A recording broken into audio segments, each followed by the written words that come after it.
Hello everyone. I think we are ready to go live. So, Ashish, you want to take it from here? Yep. So, good afternoon, everyone. So, as part of Vitosa Alumni Committee's, continued effort, uh, we bring more relevant topics, to the entire audience. So, whether it be the Vitosa alumni or to the rest of the audience.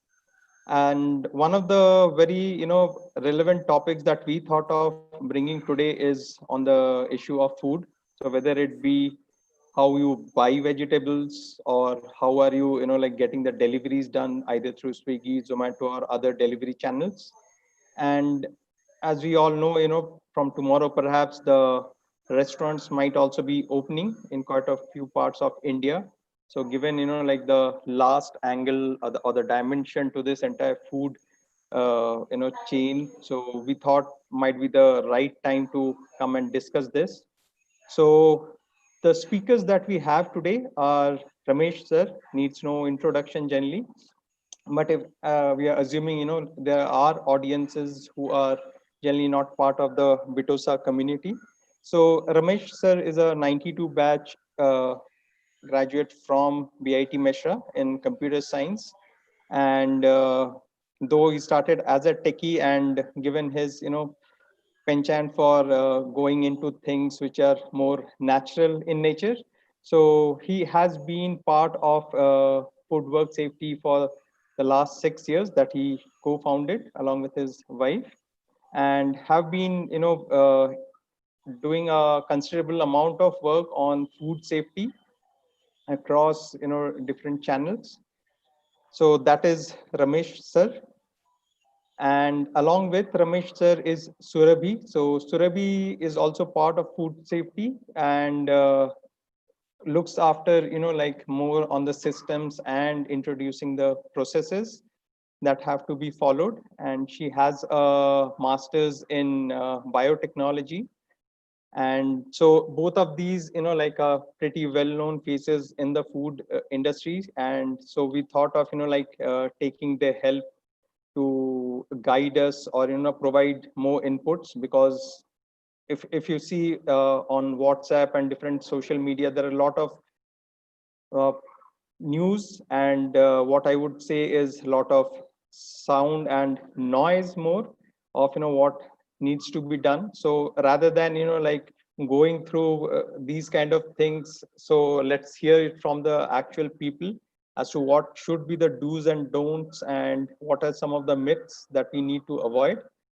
So it's right now 5 p.m. So generally a time when you would be sipping your tea and with your snacks. So just relax with your tea and snacks, and I will let Ramesh sir and Surabhi take it over from here. So it's all yours, Ramesh sir and Surabhi, from here. All right. Thank you, Ashish, for the elaborate introduction. It's good to be here. Today happens to be the World Food Safety Day. Not too many people know, and we get shadowed by the World Environment Day, which happens a couple of days before us. But we still thought we'll create some space for ourselves since it is such a critical topic. So it was just apt that we wanted to do this session today. And thank you, Ashish and team, for organizing this. So there is folks from all walks of life.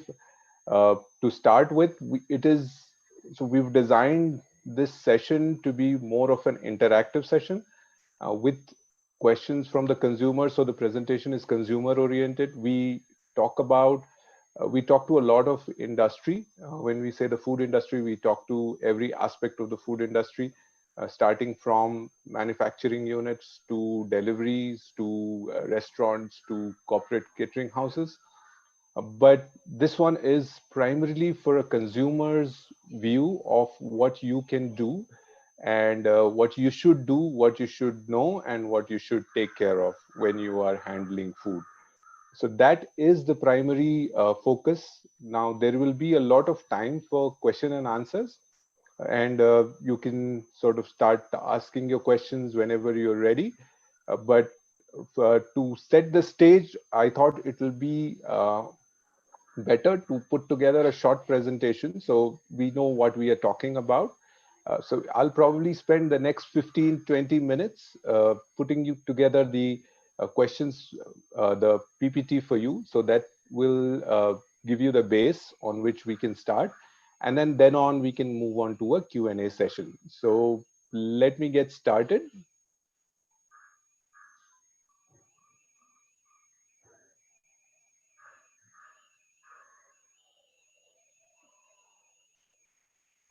So I'm hoping you can see my screen. So the topic we chose for today is food safety in COVID times. There is nothing special about it, but it is important sometimes to get the context. And thank you, Bitosa, for helping us organize this. And without much ado, I will just get started right away. So if you look at some of the studies, something that was conducted by World Health Organization and by the World Bank, you will see that the cost of foodborne diseases is huge. So if you look at this uh, slide here, I'm just highlighting a part of it. So it costs middle income countries roughly about 92, $95.2 billion per year. That's just the loss from not from the productivity. Then once people fall sick, there is also the cost of having to treat them, and that comes at about $15 billion. So that is a huge strain on economy, considering this is something that could totally be avoided. Coming back to closer home, so if you see, India is not very great at it either.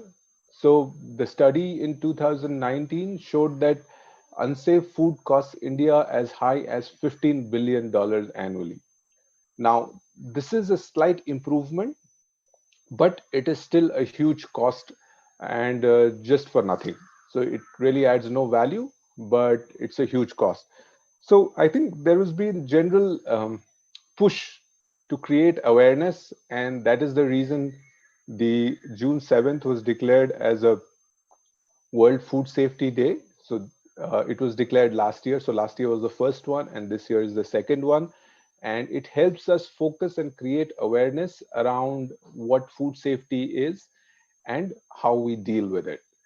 Now, food safety is a little bit of a new concept in India, although it has been fairly well known and practiced in other places around the world.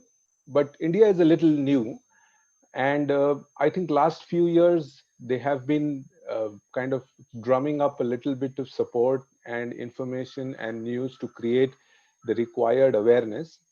So India started on its journey in 2011. That is when the food safety regulation was published, and from then on we've been on a journey of about 9 years trying to implement food safety in this country. People still don't understand a lot of it, but they are learning.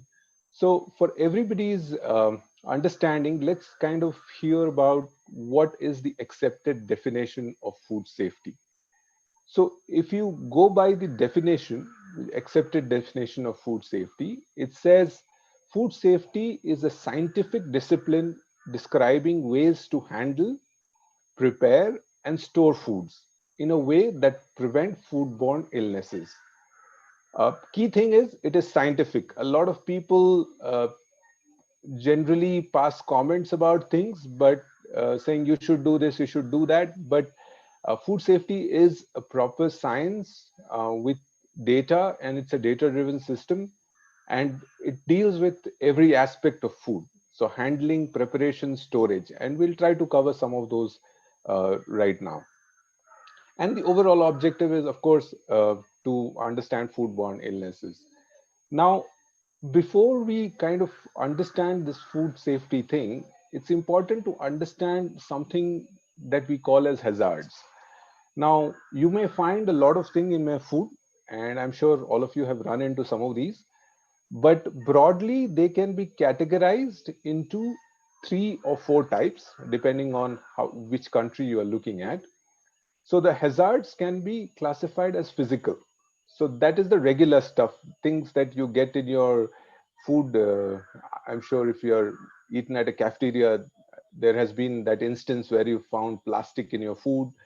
uh, I know people find glass pieces, jewelry pieces, packaging material, all kind of things. So those are physical, which can cause harm to your body. So that's why they are called hazards.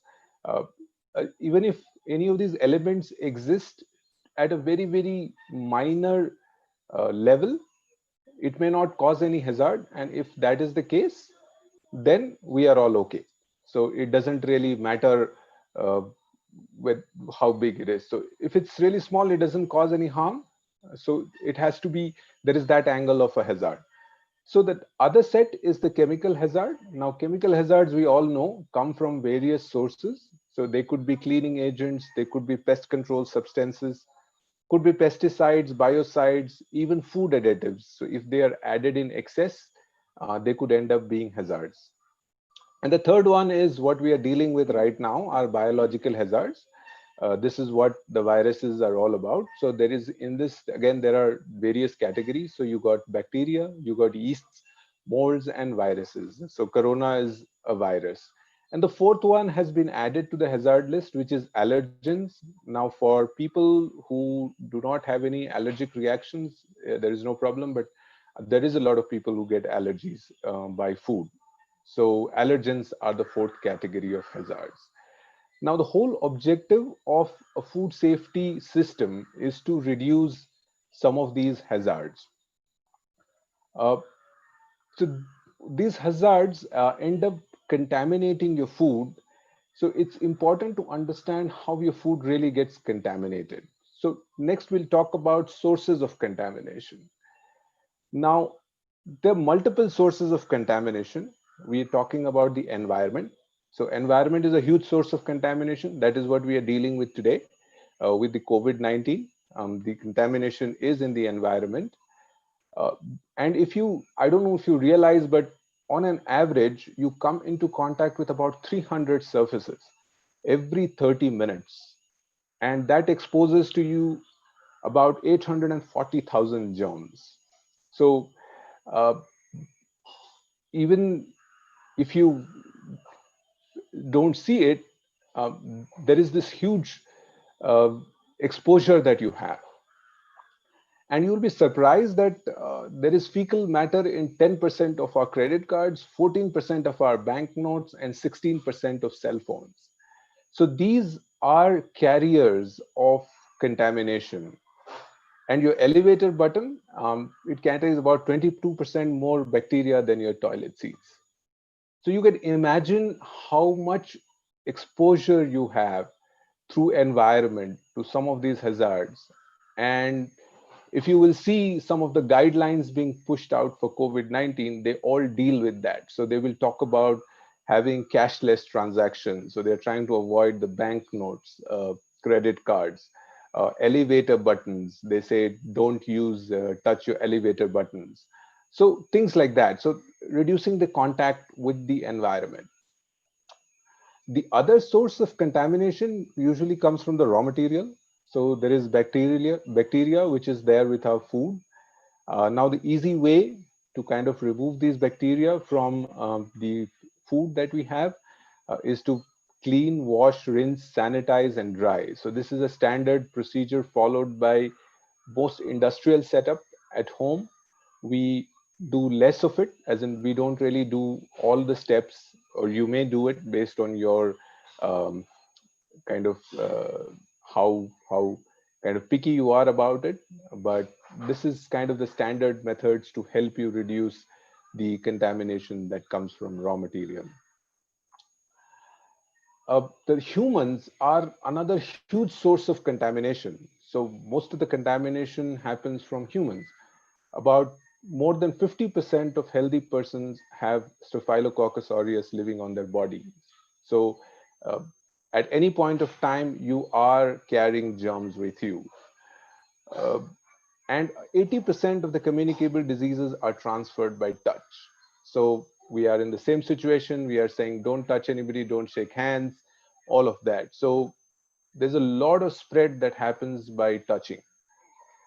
And the last one is what, in a sad way, we are happy about, that people are realizing that failing to wash hands correctly contributes to nearly 50% of all foodborne illnesses outbreak. So, uh, although COVID has created a lot of problem for us, but at least it has taught us how to wash our hands and how critical they are. And we are hoping not just COVID, in the future, it will help reduce the foodborne illnesses to quite an extent.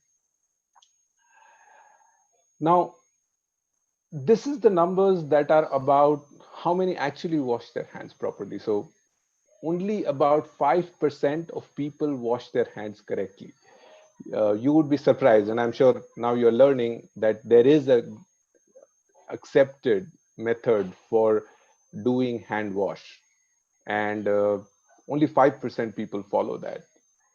The study says most of the people only wash their hands for 60 seconds. You know what the number is now. Everybody would fail this question earlier, saying, how long should you wash your hands? Everybody gave answers from 1 minute to 2 minutes to 5 seconds, but they typically they spend about 6 seconds. About 33% of the people don't use soap while washing their hands. We all now know how important it is to wash your hands with soap, and how soap plays a part in removing the contaminants and bacteria and viruses from your hand. And of course, this is, I'm reiterating, saying proper hand washing can reduce stomach related infections by about 40% and respiratory infections by close to 20%. So this is a huge deal. So just by washing hands properly, you can reduce a lot of illnesses that are spread around. Now, this is a quick one on the steps to wash hands. So I'm sure all of you know. So you wet your hands, you apply soap, you rub your hands for at least 20 seconds. I think enough people and enough videos have told you that.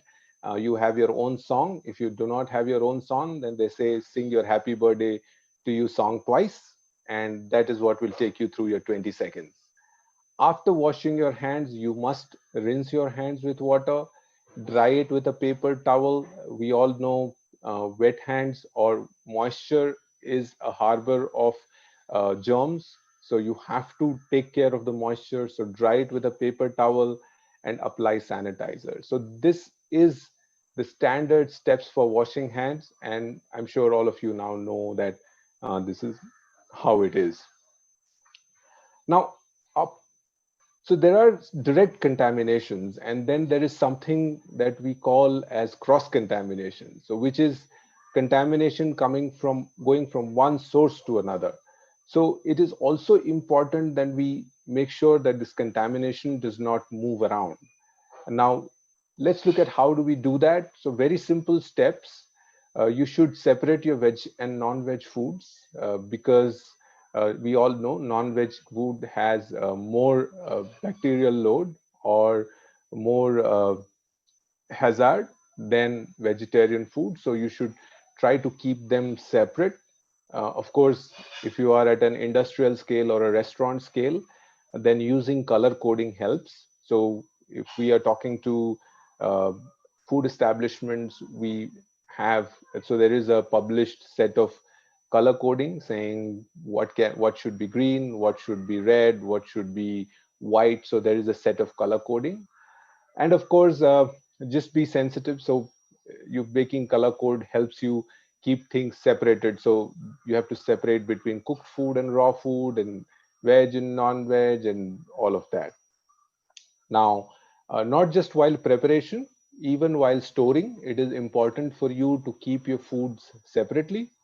You should always keep your high risk foods, which are cooked foods, which should be stored right at the top. And these are something that everybody has to follow. If you can, even in your fridge, you should follow this, that the cooked food, which is already ready and you're just going to remove it and eat it, that should always be on the top shelf.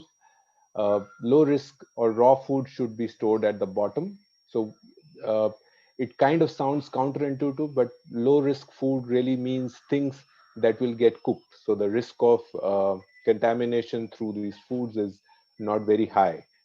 So even if they're, I wouldn't say that. So even if they are contaminated, you will go through a process which will remove some of these contaminants.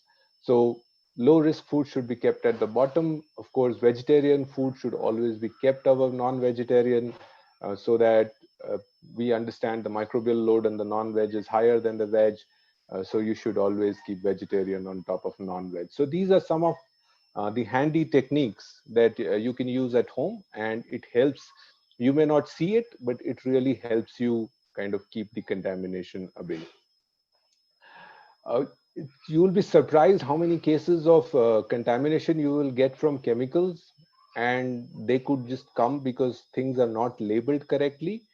People put it in a bottle of something, as in Karnataka, we know there have been cases of kerosene poisoning and pesticide poisoning in weddings and all kind of events, and a lot of it happens because they are stored in some kind of a bottle which does not have a label, and it looks like it is something, and then it gets put into the food, and that leads to loss of lives. So keeping them in labeled containers is important.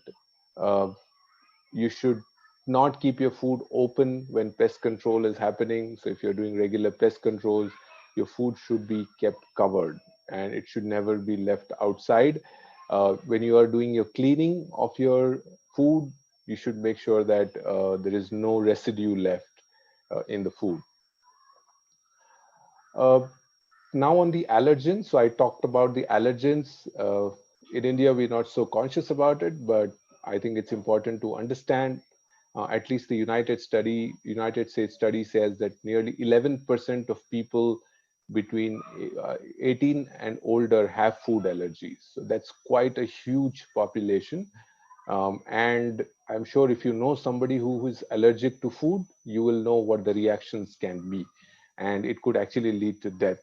So you have to be very, very careful about uh, dealing with people with allergies.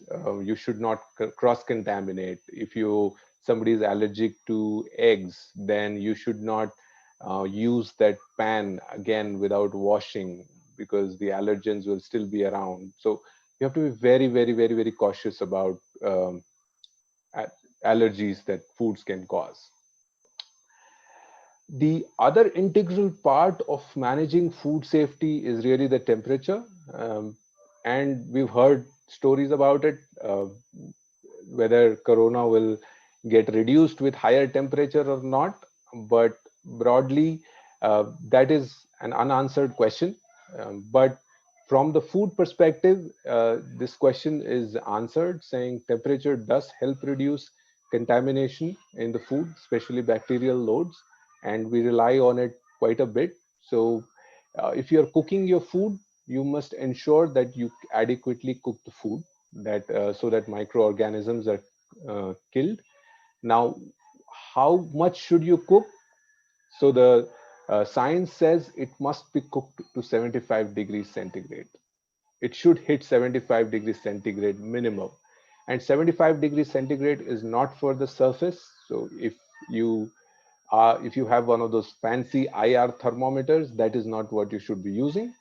It should be the core of the food. So the deepest part of the food should have crossed 75 degrees centigrade when you are cooking, just to make sure that all the hazards are eliminated. Same thing with your refrigerator. So don't pack your refrigerator too tightly. So your refrigerator should be maintained at 4 degrees. Now, if you pack it too tightly, the temperature will not be maintained, which means the food will spoil. So if you are seeing a lot of spoilage of food in your refrigerator, I think it's time to kind of decongest it a little bit. The airflow is not happening, and that's why it is spoiling. Also, you should not put food prone to spoiling on the door. You keep opening the door, so the temperature on the door fluctuates quite a bit. So if they are high risk foods, then you should not put them on the door at all.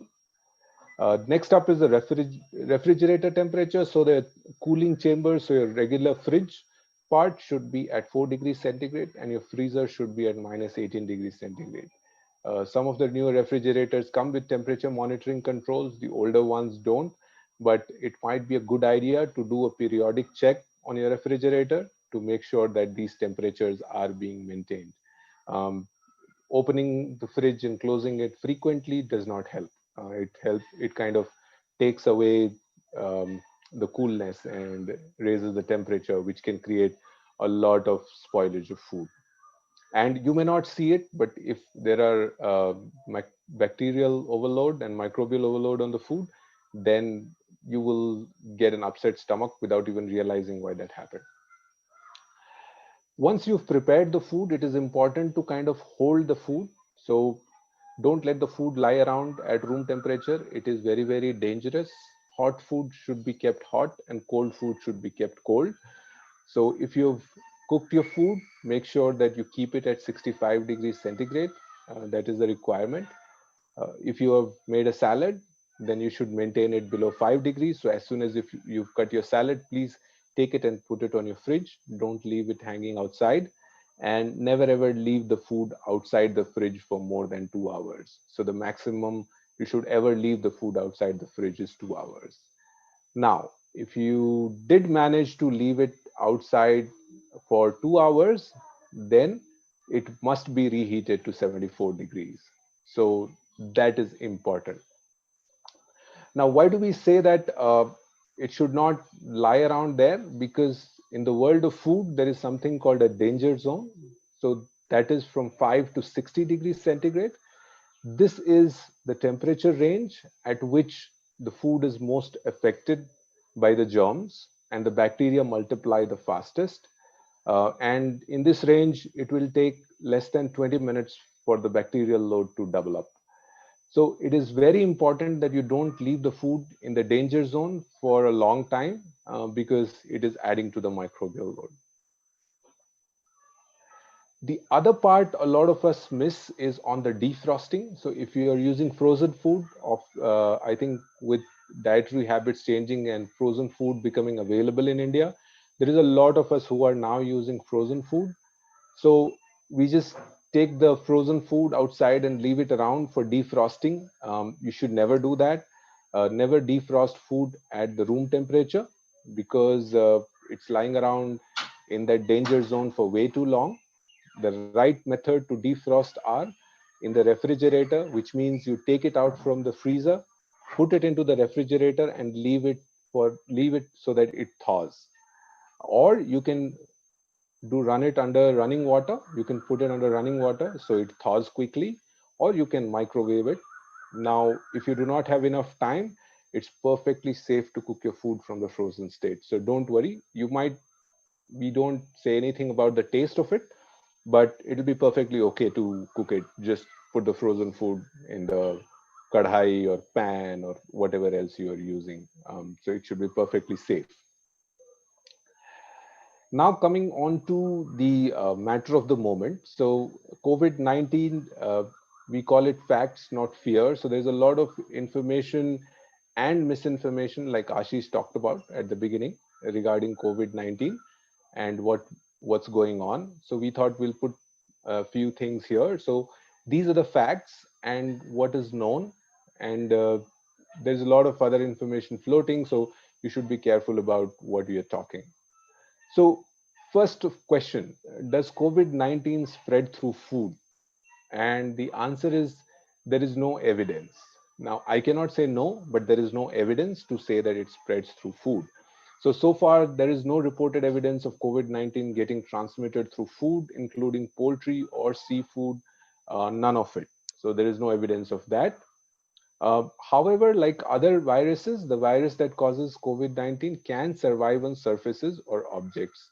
So exactly like it can survive on paper board, it can survive on food.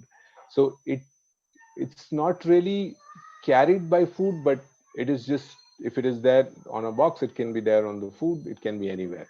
So that's the thing about the spread. Now, how does it spread? I think all of you have heard and understood, but it's important to kind of reiterate that droplets from your mouth or nose are releasing when COVID-19 person coughs. Droplets fall on surface or objects These are too heavy to hang in the air. They quickly fall on floors, and then they contaminate you through, and you can touch the surfaces and touch your face. That is where it moves. So if you see, there is no direct connection with the food, but it is just a bunch of surfaces.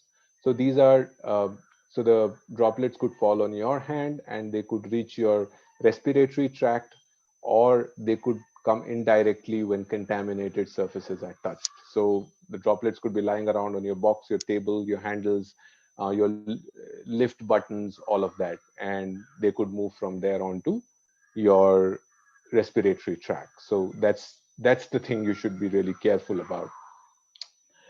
Uh, Now everybody is little worried about, okay, it moves to surfaces, so how long does it live on the surfaces? The studies say that they can live from 4 hours to 5 days based on the type of surface. So they could vary. So if you look at it, it will last about 4 hours on copper. So these are all the information from the studies. On aluminum, it could last up to 2 to 8 hours. On cardboard, about 24 hours. On stainless steel, 2 to 3 days. On plastics, very similar lines. On wood, to about 4 days. On paper and glass, it can last up to 5 days. On ceramics, on metals. So these are the items where they last quite a bit, and you have to be kind of careful about it.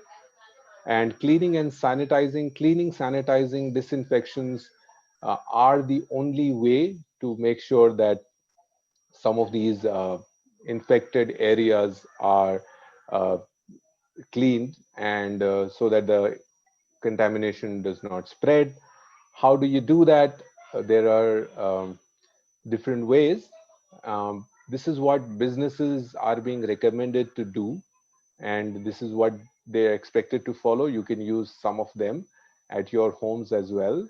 So most of the businesses now are moving to a single use packaging, because so that they reduce human contact with a lot of people now.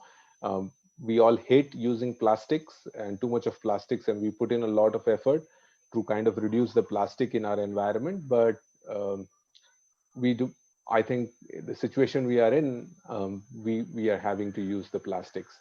So the businesses are moving to a more single use plastics. The other, you've already heard of alcohol based hand antiseptic. So use your sanitizer. It should be 70% ethyl alcohol. The ones that are in the gel form or any other soft form, they come anywhere from 40 to 50% ethyl alcohol. So the right one is to use about 70% ethyl alcohol. And for cleaning surfaces, most of the businesses are advised to use zero point 0.1 to 0.5% sodium hypochlorite. So you make this solution and then you disinfect your surfaces like tables and chairs and all of that. So this is what the businesses are being advised. What you can do, and this one is a controversial one that everybody keeps asking, saying, how, what do you do about the fresh fruits and vegetables? So what you do is you rinse your fruits and vegetables before cutting or eating.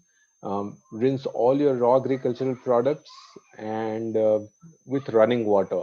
So please be aware that just use running water. A lot of people uh, are seen to kind of use soap solution and use that for cleaning. Now that is not very advisable.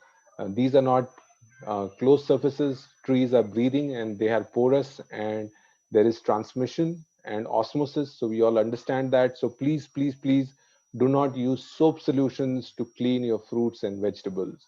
So that's an absolute no. So the best way is to rinse them under running water, and you can add a little bit of baking soda. There have been some studies which indicate that adding baking soda to the water helps a little bit. Not exact data, but some studies have initially said that. And the good thing is, if you cook the food thoroughly, then that will be devoid of all the contamination. So an extra precaution is to eat only cooked food, avoid eating raw food. And if you're eating cooked food, then I think you're good to go. So that will keep you safe. So moving on to the last one, before we get into the questions. So these are some of the tips on how to kind of manage yourself. So if you are going outside for grocery shopping, use disinfectant to wipe down the cart or basket. So avoid touching anything. Examine your products with your eyes. Do not touch your product. We as Indians are very habituated to touching things and looking around. So for now, let's not do that. You may be transmitting, you may be getting transmitted by. You should also, if you're using reusable bags, please sanitize them before bringing them in. Of course, if you are dealing with takeout and delivery, then ask for no contact delivery. I think most delivery guys have started their no contact delivery. And you should wash your hands. So you should take the food, remove the cover, and then wash your hands and then go back to eating. Meal delivery kits are the new thing. And if you are using meal delivery kits, then of course wash your hands before, take it out, and then use it to make sure that the food inside is not contaminated. So these are some of the basic tips for handling yourself in general and during the current times. Like I said, food is not a carrier, so there are no specific things that are required only for food, but just to make it more intense for cleaning up all the other contaminants. So because the microbial load increases, we're just advising that you should do more cleaning, proper sanitization, be more alert, don't ignore. And I think that is what will keep you safe. So from a food point of view, I think that is what we would like to say. Uh, that's kind of my last one. So I will let Ashish take over from here, and we'll go through the Q and A's. Ashish? Yeah. Thank you very much, Ramesh sir. So very informative, and not just informative, it's something that is worth following right now. And the best part is, like while COVID currently forms the central part of, like all discussions and what safety and, hygienic norms that we need to follow. What you have mentioned is, like in general, whether, like it's during this COVID time or in the future as COVID slowly fades, hopefully quickly it does. So then we, like these are things that we need to follow in our day-to-day life, and not just restricted to the current times as the requirement is. So now I'll step into those questions, and what we have done is we have bifurcated this section into what we got as, like predefined questions that people had already posted, and then as, like the real time questions that we are getting on the YouTube feed. And along with these questions and answers, we are going to be using a bilingual language. So means both English and Hindi, as we feel, like is going to be more relevant for that particular question. So bear with us, like as we go ahead with this. So Ramesh sir, the first question that we have is, can you just give us a brief history of the food safety in India, and what are the agencies that are enforcing them? Also, like from a common man's point of view, are there any kind of, like websites that we can go to get the latest update as to what the government or, like they are stating in terms of norms to be followed? Sure. So the history of food safety in India, the journey actually begins in around 2011.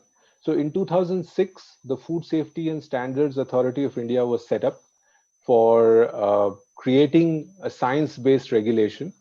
So they took about 5 years to put together the regulations, and the regulations were formalized and published in 2011. So that is when the journey began. For the next 2 3 years, it was mostly about just having to comply with those standards, or at least people getting aware. So that has been the journey.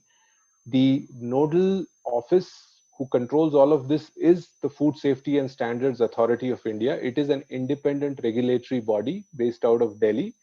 That is the central body, and each state has its own FDA, as they call it, Food Drug Administrator or an FSSAI office, which falls under Ministry of Health and Family Welfare. So a state has its enforcement and the center has its enforcement. Now, they are the ones enforcing all the laws. The thing that is different about the food safety regulations now is that they are preventive. So they will tell you what are the things you should be uh, preventing. Before this, the laws would be more about prevention of adulteration act kind of information, which means that was post facto. You find adulteration, then you go file a case. But that is no longer the case now. With the new regulation, inspectors can come and inspect the premises anytime. Everybody is expected to have a license. There is a schedule 4 where they set up hygiene guidelines that everybody is expected to follow. So all of that is in place, and the enforcement is slowly kind of beginning to happen. We know it's just, like I said, just 9 years since the regulation came out, and something like this at a mass scale with the variety of businesses that we have, right from street vendor to big corporate houses, it is not very easy to enforce everything on everybody, but the journey is on and it will get started. um, Now, if you have a complaint, so if you as a consumer have an issue with what you see, then FSSAI is the nodal authority to go to. They have, so typically you should go to a state authority, but if you cannot, it's all right to go to the central authority. They have a helpline number. Now people say that it may not work all the time, but they do have a toll-free number. It is 1-800 11 21 00. So that is the helpline number. They also have an app which you can download on your phone and log your complaints.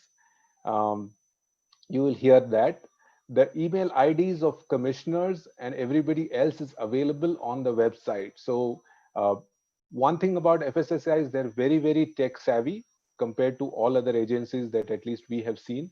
They're very tech savvy. Their website is always up to date. They are pushing content all the time. So you can visit www.fssai.gov.in. So that is the website, and you can visit it there, and you will find a lot of information, all the new regulations, all the new guidelines. Anything that they do is published on their website. You can read, and you can sort of comprehend. Now if it becomes too complex, you can follow us a little bit on Facebook. We try to decipher it and make a simpler version of it for the consumers. But yeah, all of it is available online from fssai.gov.in. And like I said, the contact email IDs and phone numbers of the state food safety commissioners are also available. So you can directly send them an email. We know that state commissioners do react. So we work with them here locally, so we know they respond, and then they actually go and investigate what's going on. So it's one of the more active agencies, regulator, I would say. Okay, so it's fssai.gov.in is where we should be going to get the latest kind of guidelines as such from a normal person's point of view. And Yes. so would this also cover like the street vendors or like the PG food delivery persons or? Yes. So the FSSAI guidelines cover everybody, right from a food, anybody who touches food. So right from street vendor, they could be retail stores, they could be warehouses, they could be transporters, they could be catering units. There is manufacturing units. So everything is covered under uh, FSSAI. So even a street vendor is expected to take something they call as a license. It's not really a license, but registration. It's a fairly easy thing to do, and it's not very expensive. But they have tried to bring every stakeholder under the gambit. So nobody can get away. So your retail store where you bought the food cannot get away saying, I don't know, this food is expired. So they cannot say that, right? It is their responsibility and duty to take care of the hygiene. Um, Same with street vendors. So they cannot say that this is what it is. And also to help now, street vendors are not very savvy on some of these things, but they've been trying to push some of these initiatives through what they call as clean street food hubs. So there are some in Gujarat, there's some in Delhi and other parts of the country as well, where they go and train the street food vendors, tell them what to do, make sure the water is clean, make sure they're following basic hygiene guidelines. So FSSAI has been putting a lot of effort in that direction as well. Okay. So next time, if I'm going to a puchka wala, like, perhaps it might be a little far-fetched idea, but to ask him, if he has a FSSAI kind of a license or not. Yes, I think you should. Saying, do you have a FSSAI registration? It Okay. is exactly like every vendor in Bangalore has to get a BBMP registration done, right, for his thela. Right. If street vendors have to register with BBMP, same way they also have to register with FSSAI. And it's a Okay. very, very simple thing. You just go with your Aadhaar card address proof. They will give you a certificate with your photo saying you are registered with FSSAI. Okay. And does this registration mean that you have been cleared of that the food that you are selling is of uh, maintained in the perfect hygiene, or it's just a registration? So it is just a registration, but by doing the registration, you have to give some kind of an assurance that I'm following the system. Okay. So at a first level, that is what it is. It gives the government the right to kind of say that, okay, these are the guidelines and you have to follow. And if there is a violation of the same, then they can be punished for that. So there are fixed penalties for different kind of offenses, right, leading right up to jail terms, not for street vendors, but for bigger lapses, people can get into jail. There is financial implications of doing some of this. Okay. Thanks, Ramesh, sir. So, Surabhi, the next question is for you. And, is the safety just related to the staff hygiene, or even raw materials are covered in that? Thank you for the question, Ashish. Definitely, raw materials play a major role in food safety, and there are clear-cut guidelines from FSSAI for each and every raw material. Right from the kind of water that is supposed to be used for washing your food contact surfaces, washing your vegetables and fruits, what kind of water you should be using for cooking, and what all every raw material that you are supposed to be using have certain guidelines, have certain clear cut specifications, and FSSAI also have specified that whatever raw material that you are buying, you should be buying it from a licensed vendor only. So as a food business, you might be having a license, you should be having a license, and as well as whatever you are buying, you should be buying it from a licensed vendor only, and that vendor also have to comply with all the safety guidelines, all the material specifications. That vendor should give you a certificate of assurance, a certificate of guarantee that whatever he is providing you is in compliance with the FSSAI guidelines, with the FSSAI specifications. So yes, raw materials are something which is very widely and very deeply covered by the FSSAI guidelines or regulations. Okay.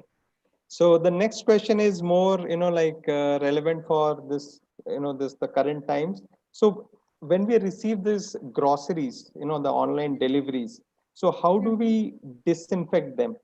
So I'll just repeat this question in Hindi also. So ये जो grocery जो हमारा फ्लिपकार्ट या big basket या कोई भी online delivery channel से आता है, तो इसको हम लोग कैसे डिसइंफेक्ट कर सकते हैं? तो इसमें दो ये है कि एक तो जो जैसे दाल वाल टाइप्स वाला है, और दूसरा Mhm. है कि जो रॉ वेजिटेबल जैसे तुरंत जैसे घर पे आता है, तो मतलब खाना बनाते टाइम तो रमेश सर ने बताया कि लाइक उसको हम लोग रनिंग वाटर में धो सकते हैं, तो बट जैसे इनिशियली आता है तो उसको कैसे हैंडल कर सकते हैं, ये दोनों Uh, केसेस? जी देखिए, फूड एज सच जैसे कि रमेश सर ने बोला, तो फूड डायरेक्टली आपको अफेक्ट नहीं करेगा कोरोना से until and unless it was touched by somebody जिसको कोरोना है. तो it can be a career but it can not be a source. तो फ्रेश फ्रूट्स और वेजिटेबल्स अगर आप लेकर आ रहे हैं तो उसको लाते ही इमिडिएटली आप रनिंग वाटर से धोइए थरली. आप चाहें तो थोड़ा सा सोडा यूज कर सकते हैं उसको डिसइंफेक्ट करने के लिए, बट रनिंग वाटर भी काफी अच्छे से काम करता है उसको साफ करने के लिए। तो फ्रूट्स एंड वेजिटेबल्स या ऐसे फ्रेश फ्रूट्स को आप अच्छे से धोइए, अच्छे से कुक करिए, बिना कुक किए जहां तक हो सके कुछ मत खाइए। और अगर हम बात करें पैकेज्ड फूड की, तो पैकेज्ड फूड को भी अगर हो सके तो one time use plastic use करिए। लाइए बैग, अपना सामान निकालिए और उसको फेंक दीजिए प्लास्टिक को। अपने हाथों को उसके बाद अच्छे से धोइए, सैनिटाइज करिए और फिर उस खाने को पैक करके वापस अपने किसी डब्बे में पैक करके रखें। अगर वन टाइम प्लास्टिक यूज नहीं करना है तो जो भी आप क्लॉथ बैग यूज कर रहे हैं, वो क्लॉथ बैग को भी आप यूज करने के बाद अच्छे से वॉश कर सकते हैं, डिसइंफेक्ट कर सकते हैं, गर्म पानी से धो सकते हैं। गर्म पानी से मेरा मतलब है पानी का टेम्परेचर 77 डिग्री या 80 डिग्री के ऊपर होना चाहिए, अच्छा गर्म पानी। तो उतने गर्म पानी से सारे जर्म, सारे वायरसेस मर जाते हैं यूजुअली। कोरोना भी इतने हाई टेम्परेचर पे सस्टेन नहीं करता है, एज फार एज अभी तक की जो स्टडीज आई हैं उनसे यही पता चलता है। और हो सके तो या तो अगर आपको इमीडिएटली ओपन नहीं करना है अपना पैकेट, तो जैसे कि अभी सर ने प्रेजेंटेशन में बताया कि प्लास्टिक के ऊपर वायरस 3 से 4 दिन तक वायबल होता है। तो अगर आपको अभी इमीडिएटली ओपन नहीं करना है तो आप प्लास्टिक के पैकेट को किसी ऐसी जगह रख दें जहां कोई हाथ नहीं लगाएगा उसको 3-4 दिन तक। उसके बाद आप उसको यूज कर सकते हैं। ऑफ कोर्स अपने हाथ धोना ही है हमको जब भी हम खाना टच करें, उसके बाद या उसके पहले भी definitely.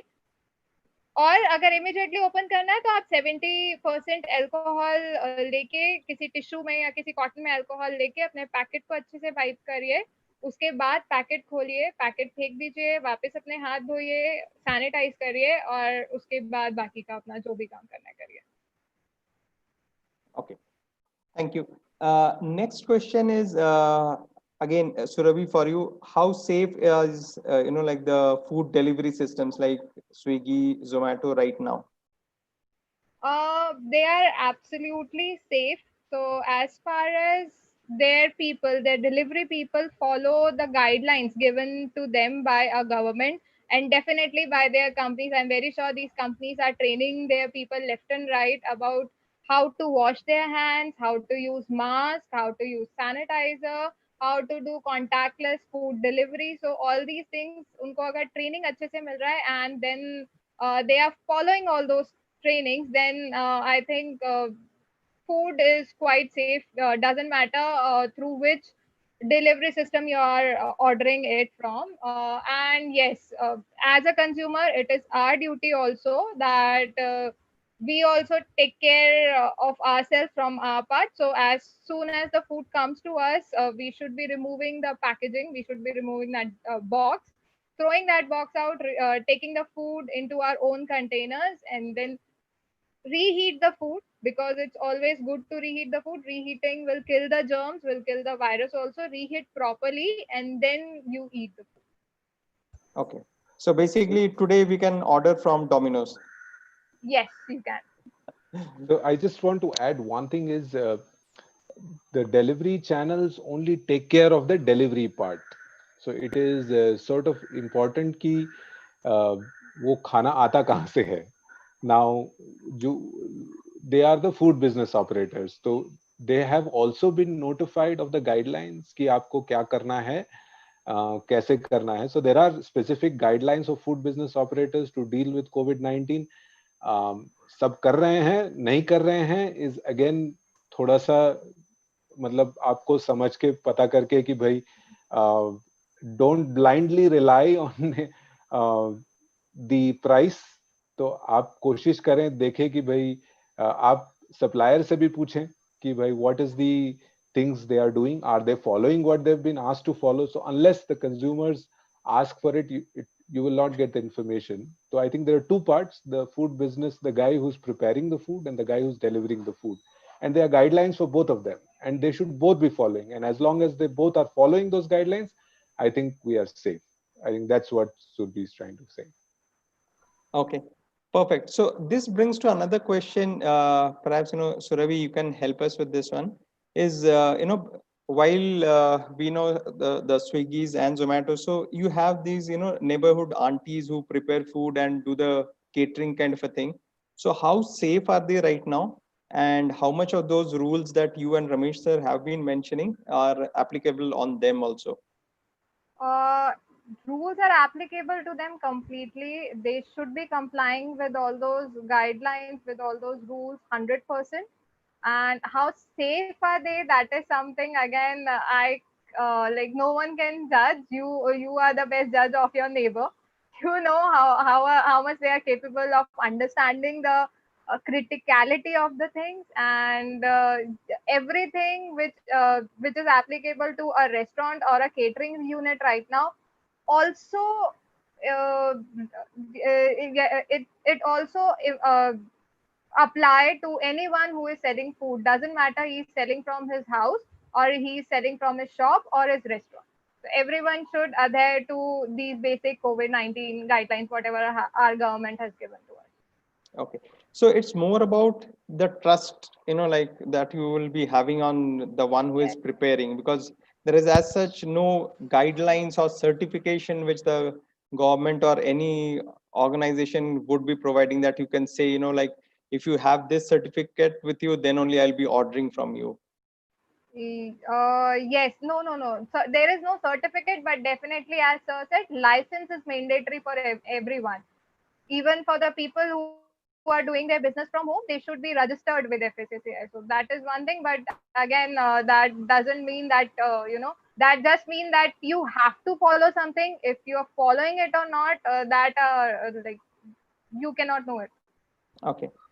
So, but as a customer, I can ask the neighborhood auntie like whether you have that registration done or not. Yes. I think we should be doing that. Okay.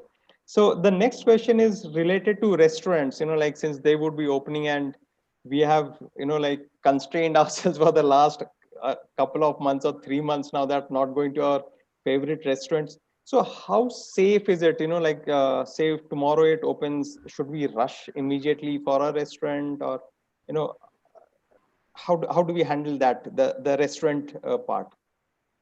Uh, Definitely, we shouldn't be rushing towards it. And I'm sure restaurants are doing their best to follow all the food safety guidelines.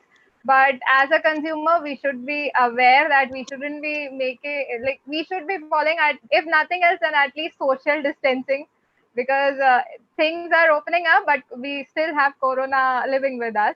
So to keep ourselves safe, we should be following the social distancing, and we should be following our personal hygiene and respiratory hygiene guidelines. But restaurants also, as I said, if it is a good restaurant, and if you can see that a restaurant, even if it is a small restaurant, then there are few things which we can see.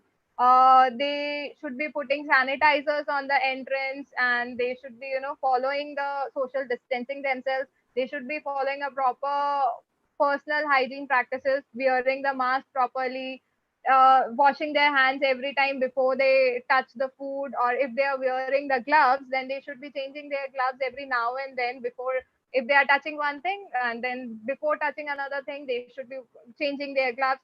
So if we can see all these practices happening at that restaurant, and if we can see there is not too much of a crowd at that restaurant, then I think we can go and have a party over there. Okay, fine. So, but it will take us a little time to get adjusted to it, uh, given the way how Definitely. things. Yeah. Okay. So we have one question from Abhinav Majumdar, who says how to sanitize the fruits and vegetables.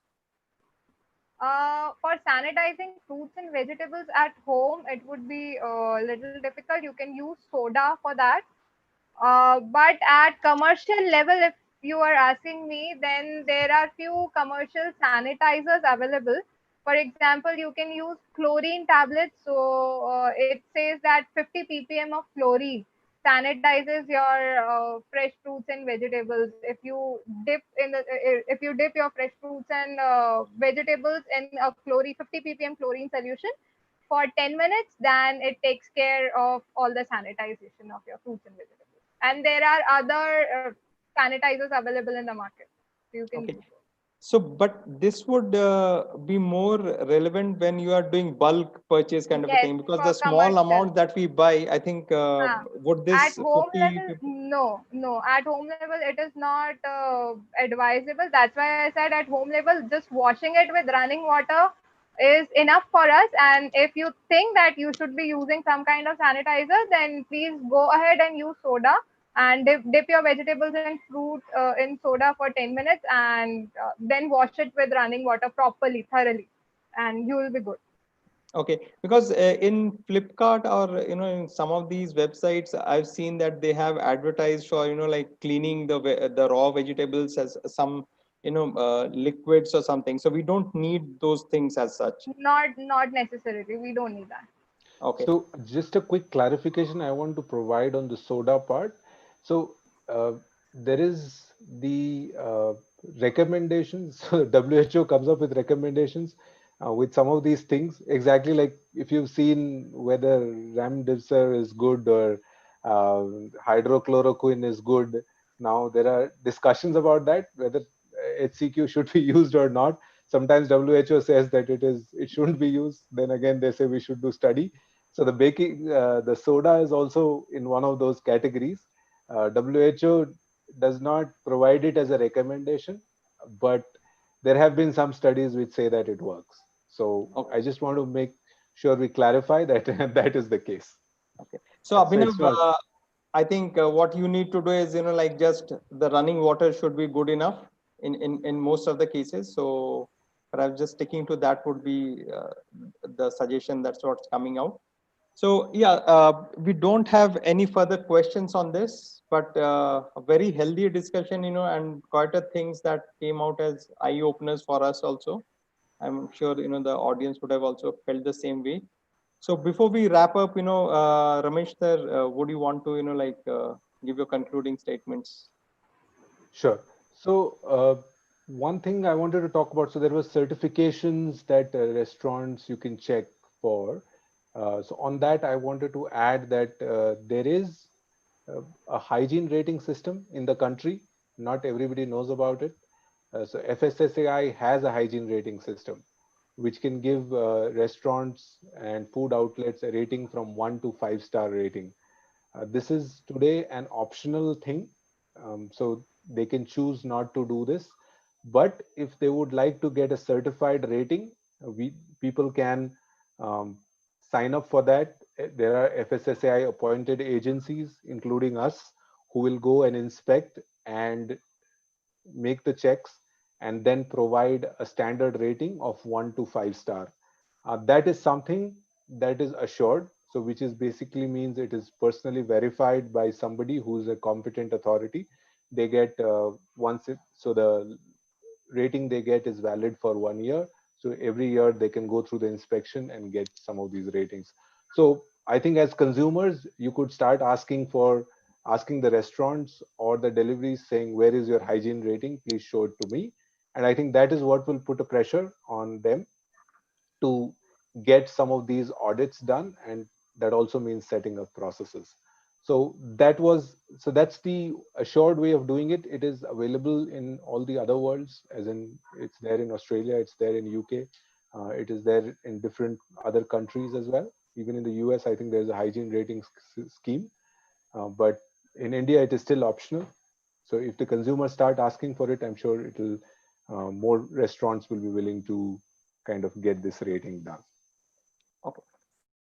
So So with that, yeah, go ahead. sorry, there are a couple of more questions which have come in. So one is, how safe is refrigerated food? So Ravi sir, MV Ravi sir has asked, how safe is the refrigerated food given that there are power cuts, shutdowns, etc. So does the food get subjected to these variations to recover to its original state? So Surbi, you want to answer it? Okay.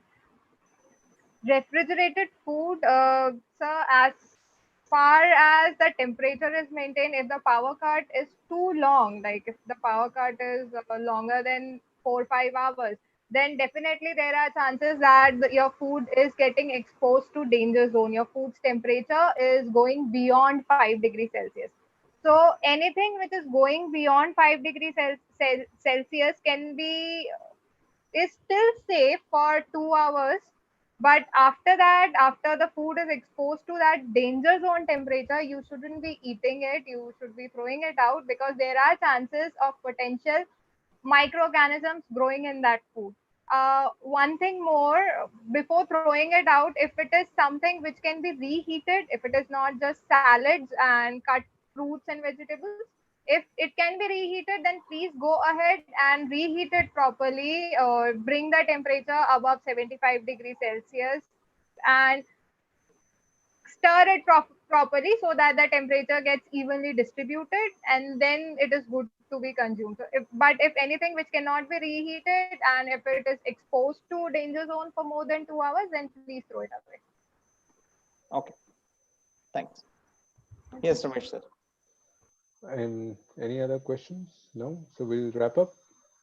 Yeah, just one question. So there is a question on, it's says, Kamesh says it's a sort of double-edged sword, as we see lot of items are packed in single-use plastics, which is again coming back, and we know how impactful is plastic for our planet.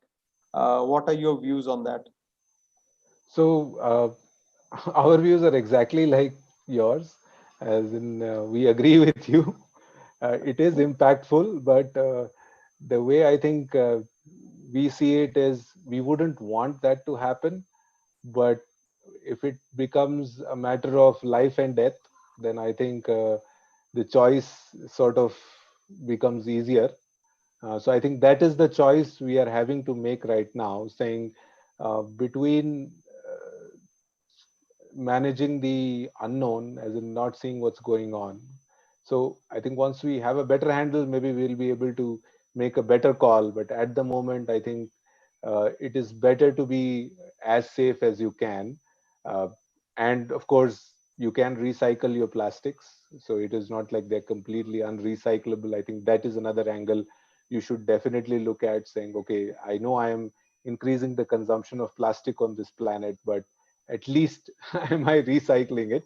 Am I making sure that it is not going into the dump? Am I making sure that it is not getting into the soil or floating into the rivers or all of that, right? Is it going back into the chain and not spoiling the environment? I think that's the best we can do right now. So one more question from Sharad Raj, which says some insights on the UV sanitizers.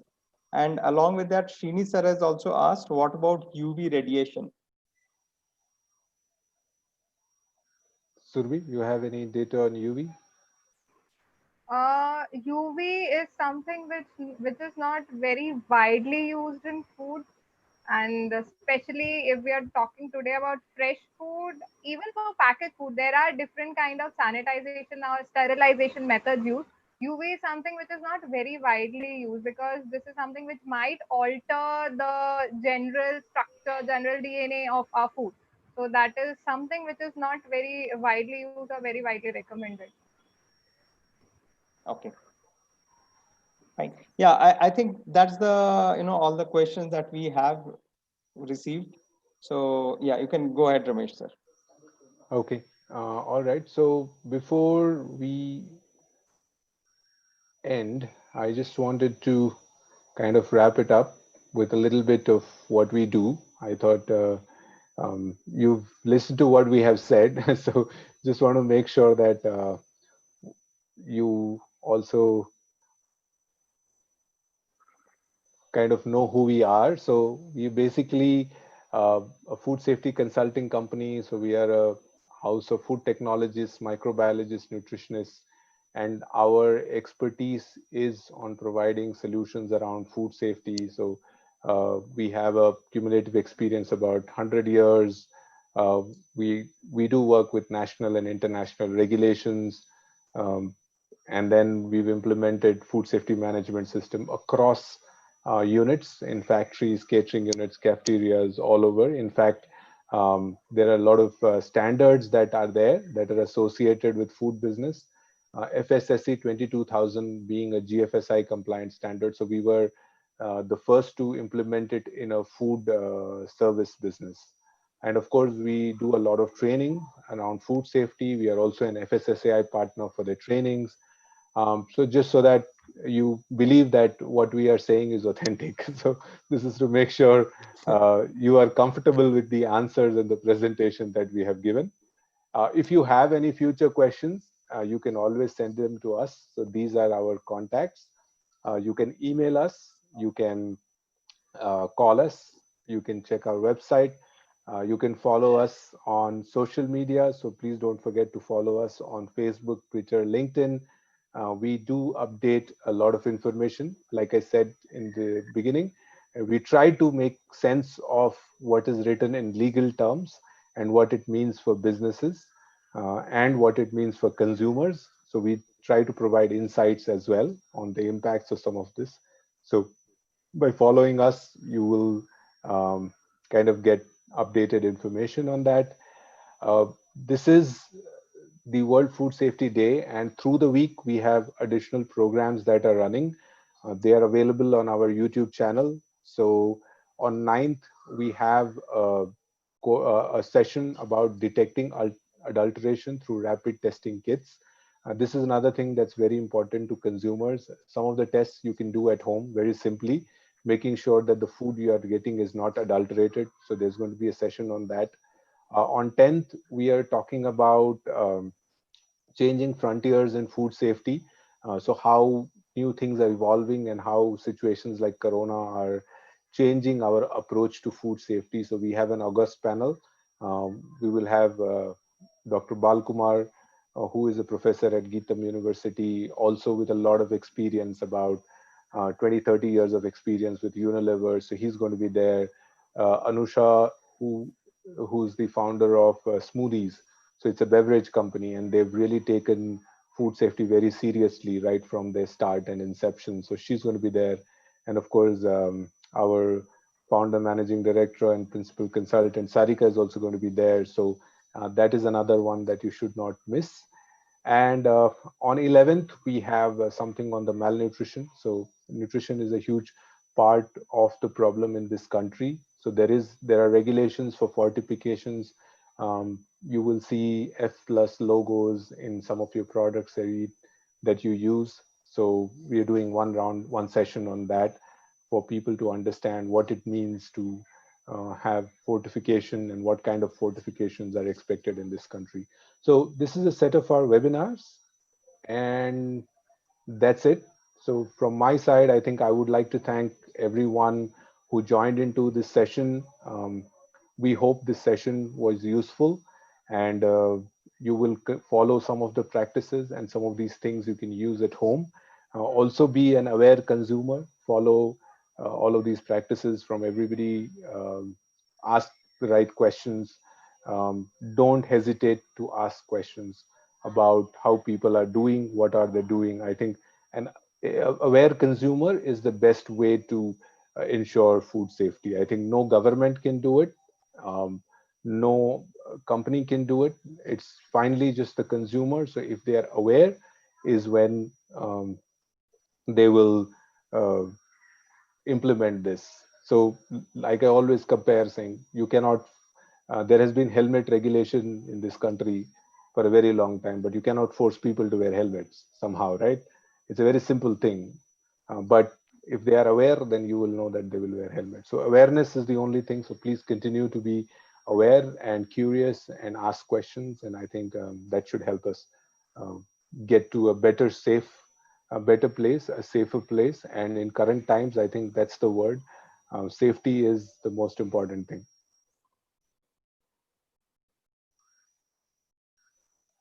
Thank you, Ramesh sir. Thank you, Surabhi, a lot. And I think, yeah, like those last few words that you said is awareness, and don't hesitate to ask questions, or, like, because food and what we are eating is a very integral part. And given the current situation, so I think we need to, like, raise our awareness, and, wherever we see that there are some doubts, let's voice it out. Thank you so much. Thank you. Thank you. Thanks. Bye bye. Bye, everyone.